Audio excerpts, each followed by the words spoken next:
Boa noite a todos e todas. A TVT começa agora mais uma prestação de serviço. Nós vamos acompanhar e informar aos mais de 7 milhões de pessoas que prestaram hoje as provas do Enem, que fizeram hoje as provas do Enem. Nós vamos acompanhar a correção ao vivo feita pelos professores do cursinho da Poli. Nós estamos instalados aqui na sede do cursinho da Poli, na Lapa, Zona Oeste de São Paulo, e vamos acompanhar a correção das provas de Ciências da Natureza e Ciências Humanas que aconteceram e terminaram agora há pouco. Essa transmissão é uma parceria da TVT com o Sindicato dos Metalúrgicos, através da a Escola Livre para a Formação Integral Dona Lindu, que é mantida pelo Sindicato dos Metalúrgicos do ABC, e o cursinho da Poli. Sejam todos bem-vindos a essa correção e quem vai acompanhar essa transmissão é o Gilberto Alvarez, que está aqui comigo, que é diretor do cursinho da Poli e também do cursinho do Enem, o preparatório do Enem, que foi oferecido pela Escola Dona Lindu. Boa noite, Giba. Boa noite, Márcia. Boa noite a todos que nos assistem. Bom, primeiro quero dizer que é uma honra, é um prazer para nós da TVT. Estamos aqui acompanhando essa correção junto com os professores do cursinho da Poli. Bom, as provas terminaram agora há pouco. Quais as primeiras impressões que você já tem? Nós já temos algumas impressões. O aluno que fez a prova do Enem hoje, ele enfrentou duas linguagens, ciências da natureza e ciências humanas e suas tecnologias. Ciências humanas, a impressão dos professores do cursinho da Poli é que foi mais complexo que o ano passado. As questões do Enem são sempre divididas em alta, média e baixa complexidade. Na média, as questões foram de média e alta complexidade. Muitos textos sobre filosofia e sociologia, muitos pensadores. O aluno, se ele juntar todos os pensadores que caíram no Enem de 2015, dá praticamente uma biblioteca. Caiu Simone de Beauvoir, caiu Paulo Freire, caiu Sérgio Buarque de Holanda pela linha brasileira, caiu Weber, caiu Santo Tomás de Aquino, caiu Thomas Hobbes. A mostra clara, o exame mostrou hoje claramente um aluno que, obviamente, ele teve que aprender os conteúdos da escola, mas principalmente mostra um aluno que gosta de conhecer o mundo que ele vive, que precisa estudar muito mais do que a escola. Importante dizer que, por exemplo, na linguagem de ciências humanas, o aluno, se ele for só em materiais didáticos ou simplesmente estudar pela história dos filósofos, o aluno teve dificuldade de seguir por esse caminho. O ideal é que ele pudesse se deparar com um texto dos próprios filósofos. Foi uma prova difícil. A tendência de ciências humanas é que os alunos considerem de alta complexidade. O que nos chamou a atenção é que vários textos, poucas imagens, poucos textos de internet.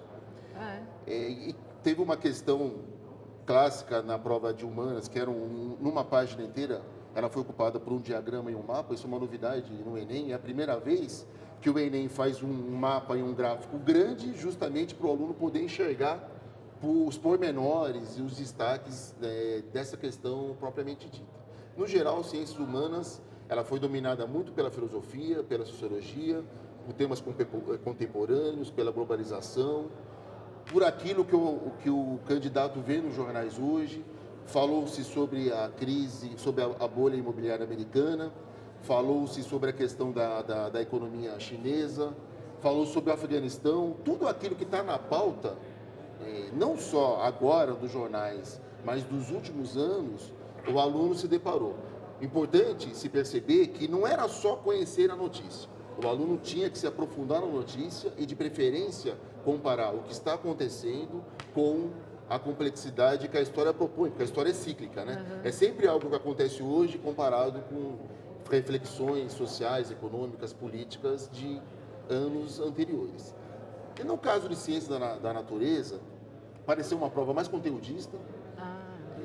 Infelizmente, algumas questões que a gente esperava mais interdisciplinaridade acabaram sendo questões da disciplina pela disciplina, como, por exemplo, na física.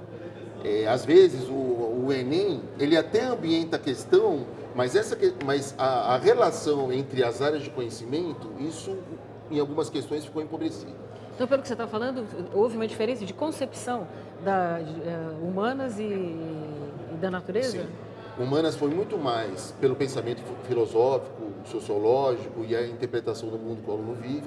Ciências da natureza são as primeiras impressões, a gente vai voltar a conversar, né, Márcia? Tá certo, Mais profundamente, nós vamos fazer uma tabela questão por questão, vamos fazer a correção, mas a primeira impressão é essa. uma prova de ciências humanas bem legal, o que fez com que o aluno conhecesse a filosofia, a sociologia e os temas atuais. E na área de ciências da natureza, uma coisa mais ligada às disciplinas mesmo. Tá. Tem um problema na questão 70, de física. Na prova azul, a questão 70, muito provavelmente nós vamos sugerir o cancelamento da questão, uma vez que não há uma alternativa plausível com o que está sendo oferecido. É uma questão sobre 2 estilingues e a questão pergunta sobre o alcance dos estilingues, o alcance horizontal. Nós colocamos essa questão numa caixinha diferente, nós vamos analisar mais profundamente. E aí, durante a programação, a gente informa se a questão tem alternativa correta ou não. Então, vamos fazer o seguinte, vamos mostrar para quem está nos assistindo como é feita essa correção. Nós estamos aqui, eu já falei, nós estamos aqui na sede do cursinho da Poli e a correção das provas está sendo feita em 2 salas. Numa está sendo feita a correção das questões ligadas às ciências humanas e no outro, ciências da natureza. Vamos começar agora mostrando para vocês a sala de ciências da natureza, onde está o repórter Lívio Lamarca. Lívio, como é que está acontecendo a correção aí? Mostra para a gente. Boa noite, Márcia. Boa noite a todos. Vamos começar com uma atualização rápida das correções que estão sendo feitas pelos professores da Poli. Aqui são os resultados da prova azul de ciências da natureza. Até agora, os grupos de professores que estão coordenados para fazer as correções das provas já deram as seguintes respostas para prova azul, questão 46 de ciências da natureza, D, 47, C, 48, C, questão 49, letra D de dado, questão 51, letra C de casa, 52, A, 54, E ou E. Também já foram corrigidas as questões 58, B de bola, 59, A, 60, A, 61, D de dado. Também foi corrigida já a questão aqui por este grupo da prova azul de ciências da natureza, a questão 77, C de casa. Eu vou mostrar um pouco agora como é que funciona a correção. Aqui em ciências da natureza são grupos de professores de física, aqui são 2 professores, que discutem cada uma das questões de física até chegar a um resultado final, que então é passado para um assistente que alimenta o site com a informação, o dado, a resposta oficial daquela questão para o portal da Poli. Aqui é o outro grupo, é o grupo de biologia. Esse grupo tem 3 professores, que é o Wendel, o Danilo e o Edson. Tudo bem aí, Edson? Quase não sobrou mesa para você. Eles, então, discutem as questões. Eles passam para essa assistente que vai alimentar o sistema. Mais um outro grupo. Aqui são 3 professores, ou melhor, 2 professores com 2 assistentes que estão corrigindo as questões de química. Ali também é um outro grupo de outros 2 professores que estão corrigindo as questões de química. Esses grupos têm um coordenador, que no caso é o Ricardo Rosa, um professor de biologia que fica correndo para lá e para cá para ver se tem algum tipo de polêmica, se tem alguma questão que tem dúvida, para então ele esclarecer, ele dá o voto de Minerva, vamos assim dizer. Os professores não chegaram a acordo, eles chamam o professor Ricardo, que é responsável por essas atualizações. Vou aproveitar para fazer as 2 últimas atualizações. Questão da prova azul, Ciências da Natureza, questão 66, letra E. Questão 69, letra E, segundo os professores da Poli. Questão 72, B de bola.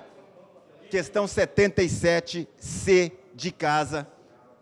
E mais alguma correção, alguma novidade, professor Ricardo? Como é que está o nível das provas e como é que está a análise por parte desses professores? A prova apresenta um grau de dificuldade muito alto, muito baixo? Como é que está sendo até agora, pelo que vocês viram? É o esperado, né? É o esperado para o Enem, né? Que normalmente a gente prepara os alunos, é o esperado. E a gente ainda está com uma avaliação meio inicial, né? Meio prévia, dentro do esperado por enquanto. Então não tivemos problemas ainda. Essa prova foi realizada em tempo real, ou seja, lá na hora da prova mesmo. A Poli mandou um professor de biologia para poder fazer esta prova, fazer uma primeira análise desta prova e então trazer esta prova aqui que passa pelo crivo dos outros professores. Eu mesmo fui lá e acompanhei isso. Vamos ver esse VT aqui agora. Quase 1.300.000 inscritos para o Enem em São Paulo. Mesmo na metrópole de cerca de 12 milhões de pessoas, eles fizeram-se fazer notar nas ruas. Os estudantes encontraram um tempo nem de sol forte, nem muito quente. Ameno, como o clima que vimos no Mackenzie, no centro de São Paulo, onde uma parte do contingente de quase 8 milhões de pessoas em todo o país deu início a uma nova fase da vida. De maneira geral, sem estresse. Se a caneta falhar, você vai perder o Enem, depois neném. Tá fazendo terrorismo aqui? Eu estou fazendo meio que um terrorismo aqui, mas para manifestação aí, para ajudar essa rapaziada aí, que o futuro que eles podem ter, eu não tive essa oportunidade que hoje em dia eles têm que pegar com unhas e dentes para que eles tenham um futuro melhor e o nosso país automaticamente também fica feliz com isso. Pânico é conversa de vendedor. Aquele frio na barriga, claro que existe, mas tinha remédio. O mais importante é fazer com calma a prova. Isso é o mais importante. Ler bem. O nervoso só atrapalha. Então é fazer com calma, respirar fundo. Você sabe, você estudou o ano inteiro para isso. Então é ir com fé, confiança que você vai passar na faculdade que você quer. Gabriel partiu para a terceira prova do Enem. No meio do curso de animação, descobriu que quer mesmo é desenhar games. E o pai estava ali, dando força. Você está usando o Enem para redirecionar seu caminho? Sim. É uma ferramenta que eu estou usando. Isso te deixa nervoso? Não, já é a terceira vez e não é muito... Não sei, já não tomo tanto na pressão, então não me deixa muito nervoso, não. Bom, até porque você tem uma companhia agora do pai que veio aqui tomar conta. Já é a terceira vez que você veio para a porta da escola? Terceira vez. Sempre acompanhando? Espero que seja a última. O exame implantado para acelerar a inclusão social pela educação é um meio de acesso a financiamentos para os estudos. Vem ganhando importância na seleção das universidades públicas e privadas. O próprio Mackenzie, que protestava contra o Enem há 2 anos, aderiu. Quem já não tinha tantas perspectivas na vida, também. A busca por novos conhecimentos não tem prazo de validade. É a primeira vez? É a segunda vez. Tentou no ano passado? Tentei o ano passado. Como é que foi? Foi razoável, faltou uns 10 pontos. O ambiente teve um quê de festivo. Foi nesse meio que se meteu o professor de biologia, Fábio José. Depois de preparar muitos dos candidatos para a prova no cursinho da Poli, ele foi lá para resolver as questões e nos mostrar o gabarito. Conhecendo os 2 lados do exame, o de quem avalia e o do estudante, explica por que o Enem é menos sufocante que o vestibular. A decoreba ficou para trás. A decoreba, por conta da prova do Enem ter essa característica de contextualização, ele precisa saber o conteúdo e aplicar aquele conteúdo para resolver uma situação. Não adianta só saber o conteúdo. A decoreba, em muitos casos, pode ser que não ajude em maneira nenhuma a fazer o exercício. A prova estava bem interessante, no nível de dificuldade de médio para difícil. Algumas questões foram recorrentes, elas já tinham aparecido nas outras provas, como temáticas relacionadas com biotecnologia, ciclo de nutrientes, um detalhe que o ciclo do nitrogênio acabou aparecendo de novo, e algumas coisas novas em relação à genética, cariótipo, anomalias genéticas, apareceram pela primeira vez numa prova como essa do Enem. Vamos lá?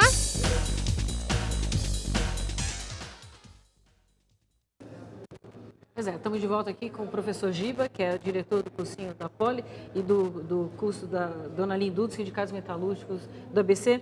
Bom, Giba, a gente viu aqui nessa reportagem um senhor na casa de 70 anos e nós temos visto muita gente assim com mais idade, gente que estava afastado da escola, voltando para fazer o Enem. Isso a cada ano parece que está aumentando? Aumenta e nós percebemos claramente que é uma quantidade de pessoas que perceberam no Enem a chance de realizar um sonho. Nós temos aqui um senhor de 72 anos de idade que fala claramente isso. Na época que eu era trabalhador, hoje ele é aposentado, eu queria tanto estudar, fazer biologia, fazer uma universidade, e agora pelos projetos atrelados ao Enem eu consegui. Então, Então, boa parte dessa população acima de 60 anos encara o Enem como a possibilidade de realizar um grande sonho de fazer um curso universitário, não necessariamente para trabalhar na área, mas simplesmente para ampliar o conhecimento e realizar um sonho de vida. Isso é muito bonito. Ô Giba, e qual que é o diferencial do Enem em relação aos vestibulares tradicionais? O que se espera do aluno no Enem?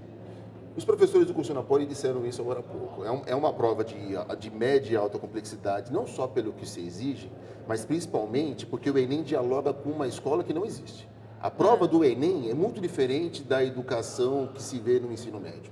O ensino médio ainda tem projetos curriculares e pedagógicos muito fragmentados, onde você aprende as disciplinas, mas nunca em nome de algo. O Enem não é assim. O Enem é uma radiografia daquilo que o governo brasileiro encara como deve ser a escola do futuro. Então, o Enem dialoga com o futuro, não dialoga com o presente. E as escolas estão, de alguma forma, se adaptando? Elas procuram se adaptar. É uma mudança de cultura. Quando a gente fala que essa teoria, a teoria não é o mais importante é a situação, um problema. Isso é difícil, porque geralmente eu sou professor de física, a gente sabe disso. A gente sempre acha que o aluno tem que saber física. Não. Ele tem que saber física em nome de solucionar um problema contemporâneo, ajudar a sociedade brasileira a arranjar falando agora com uma aluna soluções para alguns conflitos, né? Com uma aluna que teve física, o aluno, em geral, fala assim, mas para que eu estou aprendendo isso? Os professores, em geral, as escolas tradicionais, não mostram para que serve aquilo que a gente está aprendendo. Eu ouço isso praticamente toda a aula. Tem duas formas de responder essa pergunta. Uma é que é gostoso aprender. Não necessariamente você aprende para usar, mas é uma caixa de ferramentas. Parte desse conhecimento você vai usar na prática mesmo. E aquele conhecimento que você não usa na prática serve para um conhecimento geral. Eu tinha um professor na Poli que falava sempre o seguinte: se você está na sua casa e um eletricista pede para você aumentar a capacidade do seu disjuntor, é porque você não sabe física. Porque você pode aumentar lá a capacidade do disjuntor para entrar mais corrente elétrica, mas você pode queimar a fiação da sua casa inteira. Então, essa física muito ligada ao cotidiano, que é uma física não só para resolver uma prova, é que nem juros em matemática. O brasileiro, ele não atrela ao conhecimento de juros a necessidade de comprar um carro, de tomar cuidado com prestações, analisar se é melhor comprar à vista ou comprar a prazo. Esse conhecimento, para ele ganhar autonomia, isso é fundamental. E a escola, muitas vezes, ensina juros, mas esquece de atrelar juros àquilo que o aluno precisa aprender na prática. As escolas estão sendo pressionadas pelo Enem e isso é bom. O governo federal lançou agora a Base Nacional Curricular Nacional. A ideia é que se proponha uma grande grade curricular nacional para que pela primeira vez se saiba o que se espera do aluno na educação básica. E o Enem é uma radiografia daquilo que se espera. Um aluno crítico, um aluno que tem um repertório grande, estudioso, que saia, entre aspas, desse senso comum. A gente sempre vê pela mídia tradicional essa fuga da política, muito pelo contrário, é uma prova muito politizada, no sentido que o aluno tem que interpretar o mundo que ele vive. Então, tanto é que a gente recomenda para os trabalhadores, para os alunos, que saia desse senso comum e perceba ao contrário, que a política, o Enem, ele na verdade usa 4 eixos. O aluno tem que entender um pouco de sociedade, de política, de cultura e de ciência. Todas as questões do Enem, por exemplo, a redação amanhã, claramente a redação terá um desses eixos, ou sociedade, ou política, ou cultura, ou ciência. Então, se exige alguém crítico e capaz de solucionar e interferir socialmente nos grandes problemas contemporâneos. Não é à toa que, por exemplo, em humanas, o que cai é muito recorrente, são assuntos da atualidade, ligados à globalização, a processos da industrialização, porque o que se quer é exatamente esse aluno atento e crítico do mundo que ele vive. Tá bom, você falou em ciências humanas. Nós estamos com o repórter Paulo Castilho acompanhando a correção da prova de hoje de ciências humanas. Vamos ver lá com o Paulo o que está acontecendo, como é que está essa correção, Paulo? Boa noite, Márcia, boa noite a todos. A gente está aqui na sala de correção das questões de ciências humanas e como a gente pode ver, os professores estão aí corrigindo essas questões que vão de 1 a 45 a todo vapor.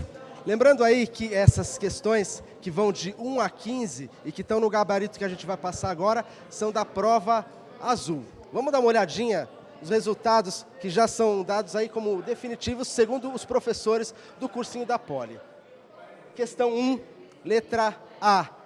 Questão 2, letra E. Questão 3, letra A.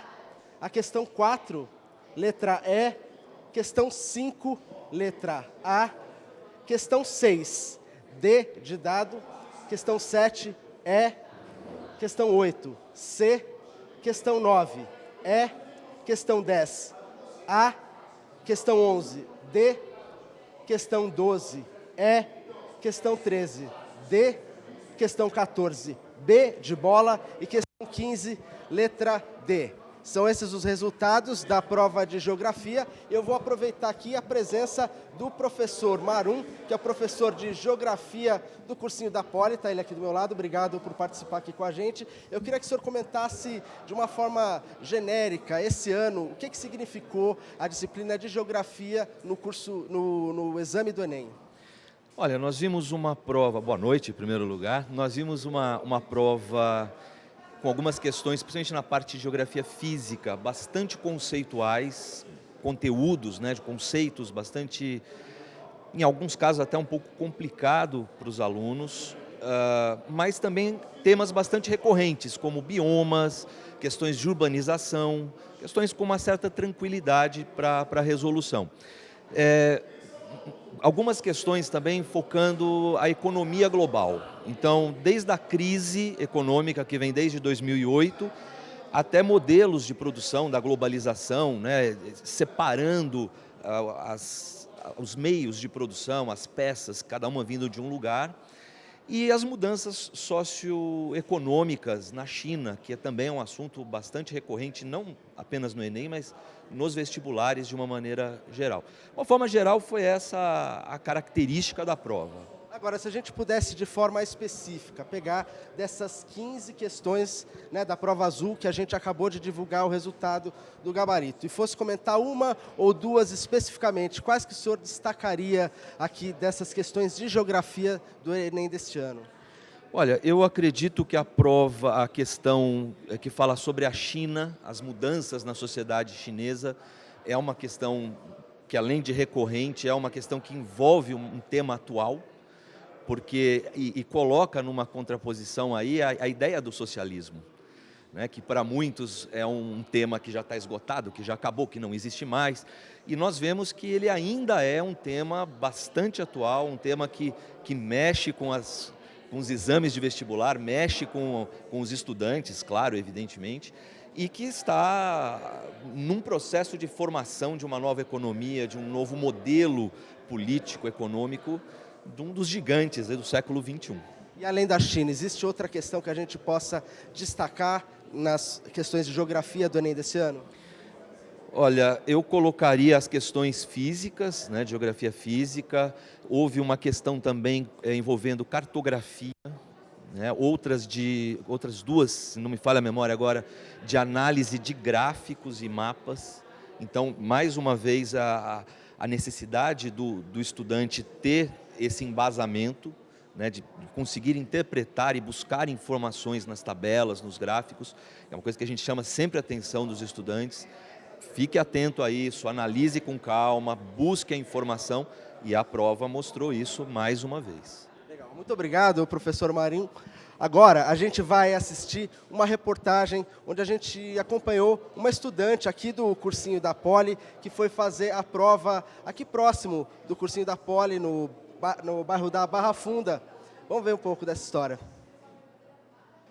O Enem 2015 tem 7.750.000 inscritos. Uma dessas pessoas é a Beatriz, que tem 18 anos e está prestando o Enem pela terceira vez. Essa experiência te ajuda a ficar mais tranquila? Olha, até que ajuda um pouco pelo ser meu primeiro ano de cursinho, mas o frio na barriga ainda continua sendo o mesmo. Legal, você vai prestar vestibular para a faculdade de farmácia, é isso? Correto, faculdade de farmácia. E dessas provas de hoje, que incluem aí ciências da natureza e ciências humanas, qual que você se dá melhor?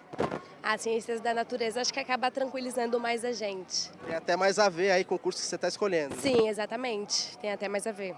E como é que você tem trabalhado aí durante esses últimos tempos para combater a ansiedade, que é natural numa hora dessa? Olha, a gente tem que tentar tranquilizar, né, conversar com os parentes, ver como que vai ser, né, mas beber uma água, ficar tranquilo, acho que é o melhor a se fazer. Pela primeira vez neste ano, os exames vão começar meia hora depois do fechamento dos portões. Nessa meia hora você vai fazer o quê para tentar se centrar, se colocar bem para fazer as questões?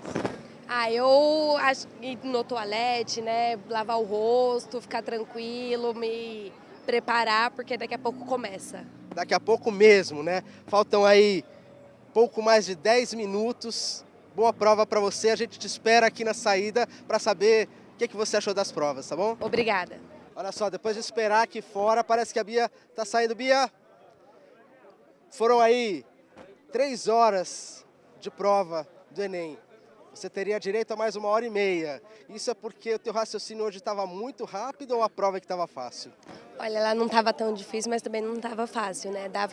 Deu para fazer em 3 horas e agora eu estou mais tranquila, mais calma. Hoje foram aí as provas de ciências naturais e também de ciências humanas. Qual que você achou que estava mais complicada? Acho que as ciências humanas eu achei um pouco mais complicado, que eu me identifico mais com as ciências da natureza mesmo. Pois é, amanhã vai ter prova de redação, prova de matemática e prova de linguagens. Você pretende estudar ainda hoje mais um pouco ou é hora de relaxar, deixar a cabeça esfriar para fazer uma prova bacana amanhã? Mais um pouquinho da matemática eu pretendo estudar. É mesmo? E adianta isso, na sua opinião? Bastante, na minha opinião adianta bastante. E vai descansar bem? Descansar, dormir, né? A gente tem que relaxar também para poder fazer uma boa prova amanhã. Bacana, lembrando que amanhã também a Rede TVT vai estar transmitindo ao vivo do cursinho da Poli, a partir das 7 horas da noite, a correção das questões das provas de amanhã. E você pode chamar seus amigos, pode divulgar nas redes sociais e acompanhar com a gente a correção. Boa sorte para você, valeu. Obrigada. É isso aí, é a Rede TVT no Enem 2015. Pois é, nós já estamos aqui acompanhando a correção ao vivo no cursinho da Poli. E já tem uma polêmica, né, Giba? É uma questão de física, questão número 70. Voltamos à questão de física que eu falei no começo. A questão 70, para quem fez a prova azul, mas para quem fez as outras cores, eu vou ler rapidamente a questão para vocês identificarem. Um garoto foi à loja comprar um estilingue e encontrou 2 modelos. Um com uma borracha mais dura e outro com uma borracha mais mole. O garoto concluiu que o mais adequado seria o que proporcionasse maior alcance horizontal. Para as mesmas condições de arremesso, quando submetidos à mesma força aplicada, sabe se a constante elástica é K? Ele pergunta qual é a relação dos alcances do estilingue com o elástico mais duro sobre o mais mole. Nós fizemos a questão, como eu disse no primeiro bloco, a gente reservou para ver se de fato a nossa opinião confere, e o fato é que essa questão não tem uma alternativa correta. Quando o aluno começar a fazer essa questão, ele vai perceber que se trata de uma questão sobre conservação de energia. A energia cinética, ela se iguala à energia potencial elástica. Ele teria que saber a fórmula da força elástica e as fórmulas de energia cinética e energia potencial elástica. Na hora que ele fizer a conta, vai aparecer uma relação quadrada, e aí a relação de fato entre o alcance da dura pela mole é 0,7 e, portanto, nenhuma das alternativas confere com 0,7. Essa questão ela não tem resposta adequada. Puxa, e aí como é que fica? Nós vamos agora ver se consegue entrar em contato direto com o Ministério. Se não tiver uma postura do governo, o que a gente costuma fazer é sugerir que a questão seja cancelada para que não interfira no processo de correção das outras questões dos alunos. Vamos ver como que o governo se pronuncia em relação a essa questão. Tá. Bom, então, em relação a essa questão, essa é a resposta do cursinho da Poli. Não existe uma alternativa correta aí.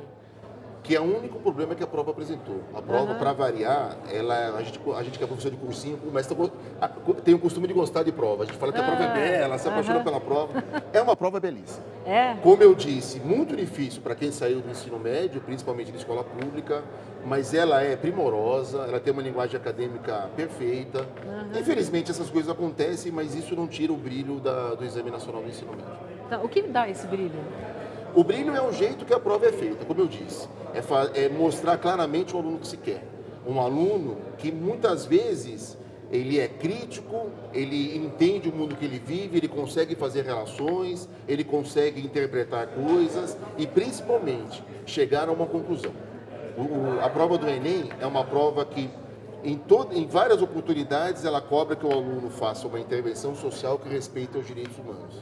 Por exemplo, amanhã na redação, isso é uma competência específica, vale 200 pontos e esse aluno vai ser exigido em relação a isso. Não adianta ficar enrolando, ele precisa saber do que ele está falando e respeitando os outros grupos. Caiu uma questão, por exemplo, da famosa frase da Simone de Beauvoir, eu não nasci mulher, eu me transformei em mulher. Essa questão caiu? Essa questão caiu, que se retoma ao movimento feminista do início do século XX. Então, essa relação e essa complexidade histórica faz parte do Enem. Em relação à ciência da natureza, que eu fiquei devendo um parecer mais profundo, ainda a ciência da natureza é uma prova menos interdisciplinar. As questões de relação entre disciplinas ainda é da própria ciência da natureza. Por exemplo, em relação à biologia e à química. Em biologia se cobra mais relações do cotidiano, mas ainda a física se cobra apenas a física. Sim. Nós achamos que nesse particular, ciência da natureza deveria inovar mais, deveria ser uma prova mais interdisciplinar e que pudesse gerar tantas reflexões como a prova de ciências humanas gera. Tá, bom, amanhã você tocou na questão da redação. A redação necessariamente tem que trazer uma resolução ligada à questão dos direitos humanos. A prova de redação é dissertativa argumentativa. Tanto é que a gente sugere ao aluno que não enrole. Ele tem que terminar a redação com uma proposta. Essa proposta tem que ser viável e ela não pode interferir diretamente, por exemplo, numa minoria. Por que eu digo isso? Provavelmente o tema de redação amanhã vai ser algum tema que fale sobre cidadania. E quando se trata de cidadania, e quando ele fizer a proposta, é muito comum a proposta interferir em algum grupo. Então, o aluno tem que ter claro que amanhã ele precisa terminar a redação com uma proposta viável socialmente e que não vá contra algum tipo de interferência num direito humano específico ou de algum grupo coletivo. Vocês aqui no cursinho da Poli fizeram um bolão da redação? Fizemos alguns temas. Quando se fala do tema da mulher, uma das coisas que eu chutei ontem é que o tema da mulher é um tema possível. Não só a mulher em relação à sua ascensão social, a relação dela com o mundo do trabalho, mas infelizmente o Brasil é um dos países que mais, do mundo, onde a mulher mais sofre violência doméstica. A PEC das domésticas provocou uma discussão sobre direitos humanos, porque a resistência de determinadas classes sociais à questão da PEC das domésticas foi um assunto da mídia do primeiro semestre.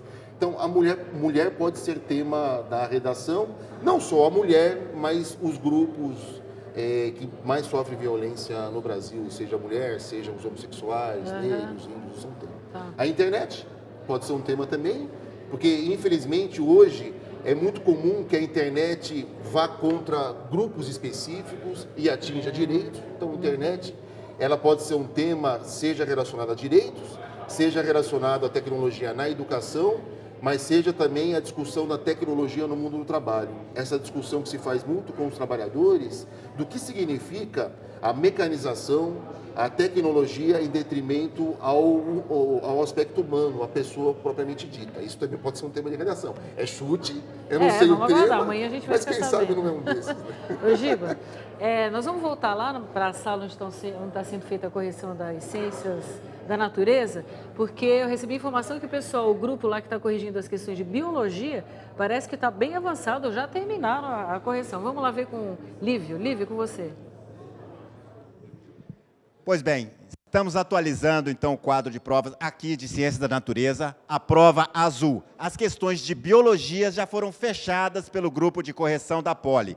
Atenção, vou passar agora a correção que é, pelo menos por hora, definitiva aqui por esse grupo da prova de biologia que foi fechada. Repetindo, Ciências da Natureza, prova azul. Questão 46, D de dado. Questão 47, C de casa. Questão 48, C de casa. Questão 54, E ou E de escola. 56, questão D ainda foi confirmada, aliás, questão D de dado, a 56. Questão 61, D de dado. questão 66, E de escola, questão 67, D de dado, questão 69, E de escola, questão 72, B de bola, questão 74, A, questão 78, E de escola, questão 85, B de bola, questão 87, D de dado, questão 89, E de escola. Este é o gabarito da prova azul de Ciências da Natureza, a prova de Biologia, a primeira a ser fechada, a primeira a ser corrigida pelos professores aqui do cursinho da Poli. Essa prova foi trazida para cá pelo professor Fábio José. O professor Fábio José é aquele daquela reportagem que nós mostramos agora há pouco, que nós mostramos ele indo lá fazendo a prova. E aqui. Queria que você fizesse uma análise. Foi uma prova fácil, foi uma prova difícil, foi uma prova que exigiu decoreba, uma prova que exigiu mais concentração. Como é que você analisa? Bom, essa prova desse ano foi de médio para difícil. Tiveram algumas questões que são extremamente conceituais, aquela questão de genética, principalmente, sobre a neuploidia, uma questão muito parecida com o modelo FUVEST. Então, foge um pouco do padrão do Enem. Mas, de modo geral, as outras questões, algumas fáceis. Um exemplo dessa questão fácil é a questão sobre a esquistossomose. Uma outra questão inteligente, porém, que exigia uma interpretação do aluno, uma questão sobre respiração celular, sobre metabolismo energético numa célula que começa anaeróbica e termina o seu metabolismo de modo aeróbico. Agora você fez também as provas de Química e Física que não são sua área. Essa você errou muito, acertou muito? Como é que foi? Essa provavelmente eu devo ter errado muito mais do que eu tenho acertado. Para o aluno que se dedicou mais, teve comportamento de aluno mesmo, de estudante, que estudou durante o ano todo bem essas disciplinas de Química e Física, acredito que ele tenha ido bem melhor do que eu. Pois é, o Fábio, ele fez aquela prova, a questão 70 da prova azul de Ciências da Natureza. Essa questão que o professor Giba explicou agora há pouco, que foi a questão polêmica. A polêmica surgiu aqui, nessa mesa, com os grupos de 3 professores que, analisando a prova, chegaram a um resultado diferente das propostas apresentadas. A prova, a gente sabe, são provas de questão de múltipla escolha. E o resultado que eles chegaram para aquela questão 70, aquela do estilingue, que o Giba explicou agora há pouco, eles não encontraram o resultado que tinha ali entre as opções de escolha. Agora, vamos saber como é que está lá nas Ciências Humanas, se teve essa polêmica ou não, com o repórter Paulo Castilho. Vai, Paulo. É isso aí, Lívia. A gente fala aqui da sala de correção de Ciências Humanas e a gente vai repetir o gabarito da prova de Geografia, que são as 15 primeiras questões. Vamos dar uma olhada ali no quadro? Questão 1, letra A. A questão 2, letra E. A questão 3, letra A. Questão 4, letra E. A questão 5, letra A. Lembrando que essa é a correção da prova azul, pessoal. Vamos seguindo aqui. Questão 6, letra D. Questão 7, letra E. Questão 8, letra C. 9, E. 10, A. Letra 11, D. Letra 12, E. Letra 13, D. 14, B de bola. E 15, D de dado. Lembrando que essa é a prova azul. E eu vou percorrer aqui para a gente acompanhar um pouco desse trabalho que está sendo feito com os professores da área de Ciências Humanas. Eles ficam aqui conversando e discutindo as respostas. Muitas delas ainda não definitivas, né? Vamos acompanhar um pouquinho aqui para entender o que eles estão conversando. Essa aqui é a questão 32, que fala sobre as regiões do Brasil que passam por uma crise de água. Por que tem polêmica nessa questão? Por que não há um resultado definitivo ainda, professor? Bom, porque as questões do Enem, muitas vezes, ela trabalha com a ideia de distrator. Então, você tem que buscar a opção que mais representa a verdade. Essa, como é uma questão que fala e usa uma terminologia que trata das veredas e descreve algo, e descreve as implicações da redução na região de Cerrado, está criando, nesse momento aqui, um diálogo para que a gente encontre a resposta mais adequada. É uma questão que a gente, de uma certa forma, poderia já antecipar, que é de dificuldade de médio para difícil. Ela não é uma questão simples, porque ela se apresenta descrevendo uma região, aqui indicando o norte e o noroeste de Minas, e pode levar para múltiplo. A gente inicialmente Jequitinhonha, e agora estamos verificando que a região em questão aqui, tudo leva a crer que é a do Vale do São Francisco. Legal, muito obrigado, professor. A gente vai dar uma olhadinha agora na bancada dos professores de História que estão fazendo aqui as correções. Vamos acompanhar, chega aqui mais pertinho. Vem. Muita polêmica. Bastante. O que está mais complicado de resolver na parte de História aí? Professor, me ajuda. Como é que é, professor? Quem que pode falar aqui com a gente? Oi, tudo bem? Eu acho que a prova foi tranquila. Eu não acredito que houveram grandes dificuldades. Na verdade, nós tivemos aí algumas dificuldades em algumas questões pontuais, né? A divergência aqui não foi grande entre os corretores, né? E agora nós estamos fazendo um comentário. Eu acho que a tendência da cobrança do Enem este ano em relação à História vem exatamente obedecendo a tendência das provas anteriores, né, onde nós temos aí alguns assuntos, como por exemplo, né, a cidadania, ela é bem importante nesse momento. Legal, muito obrigado, professor. A gente volta daqui a pouco com mais resultados que estão sendo colocados ali na lousa. Márcia Telles, é com você, é a TVT no Enem 2015. Obrigado, Paulo. Bom, Giba, como é que se sente um diretor de um cursinho da Poli, diretor do cursinho lá da Escola Dona Lindu, num dia como hoje, quando o trabalho do ano inteiro está sendo colocado em xeque aqui? Primeiro que a gente torce muito para os alunos. A gente, quando olha a prova, a primeira coisa que a gente imagina é: e a sua excelência, o aluno, o trabalhador, o que ele achou da prova? A gente torce muito por eles, a gente sabe que o Enem hoje talvez seja a grande possibilidade que ele tem no Brasil de acessar o ensino superior, de fazer um curso técnico e profissionalizante gratuito e de qualidade. Sob o ponto de vista da prova, o que a gente espera é que, de fato, a educação básica ela tenha essa prova como diagnóstico. Eu disse isso no começo e repito. Essa prova, ela dialoga com a educação básica que se quer, mas a educação básica que se tem hoje, ela passa muito longe disso aqui. Então, o nosso trabalho, na verdade, ele considera o Enem importante, a gente acredita muito nesse modelo de prova, mas não como prova propriamente dita, mas sim porque a prova mostra os caminhos que a educação básica deve ter no Brasil. Ok. Bom, Giba, eu vou dispensar o Giba, pessoal, porque vocês imaginam, hoje é um dia que ele tem muitos compromissos, está sendo muito solicitado. Agradeço a sua presença. Se der, ele volta ainda hoje. De qualquer forma, eu já agradeço. Parabéns pelo trabalho. Muito obrigada pela participação aqui nesse programa. Parabéns à TVT, muito obrigado a todos e boa sorte àqueles que fizeram a prova. Muito obrigada. Bom, a gente agora faz um intervalo. Nós voltamos daqui a pouco acompanhando as correções das provas de hoje do Enem. É a TVT no Enem 2015.